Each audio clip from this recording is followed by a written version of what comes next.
खरं तर तो हा गाजावाजा आणि दिखाऊपणा एवढ्या घाई गडबडीमध्ये करण्याची गरज नव्हती.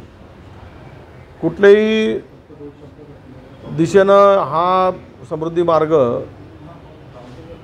ज्या सेफ्टी च्या दृष्टीनं उपाययोजना करायला पाहिजे ते पण दिसले नाही. आणि विशेष म्हणजे मोठमोठे अपघात झाल्यानंतर सुद्धा त्यावर काही ट्रीटमेंटची आवश्यकता होती, त्याच्यावर उपाययोजनांची आवश्यकता होती.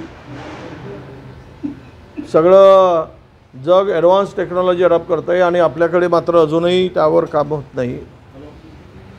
आणि हे काम घाईघाईत केलं गेलं, निकृष्ट दर्जाचा होता. हे आता त्यावेळेसही बोंबाबोंब झाली आणि आज तर प्रत्यक्ष खड्डे पडल्यामुळे समृद्धीचा बोजवारा कसा उडाला हे आता महाराष्ट्रातील जनतेला कळलं आहे.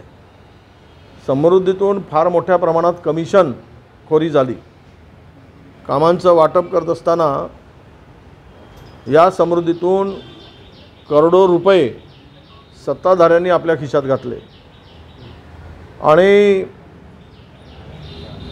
त्यामुळेच ही कामं जी झाली ती निकृष्ट दर्जाची कामं झाली. माझ्या माहितीप्रमाणे आता चारही बाजूनं गाडी खाली जाऊ नये म्हणून 700 किलोमीटरच्या रस्त्याला 2400 कोटी रुपयाचा आता टेंडर काढलं गेलं आहे. त्यामध्ये दोनही बाजूनं ते वायर जे सेफ्टी वायर असतात ते लावले जाणार आहे. खरं तर याची किंमतही फार कमी होती, पण आता त्याची वाढवून फुगवून विशिष्ट कंत्राटदारांना फायदा पोहोचण्यासाठी हेही टेंडर आता काढलं गेलेलं आहे. आणि समृद्धीवर खड्डे पडलेत याचाच अर्थ त्या खड्ड्यातील पैसे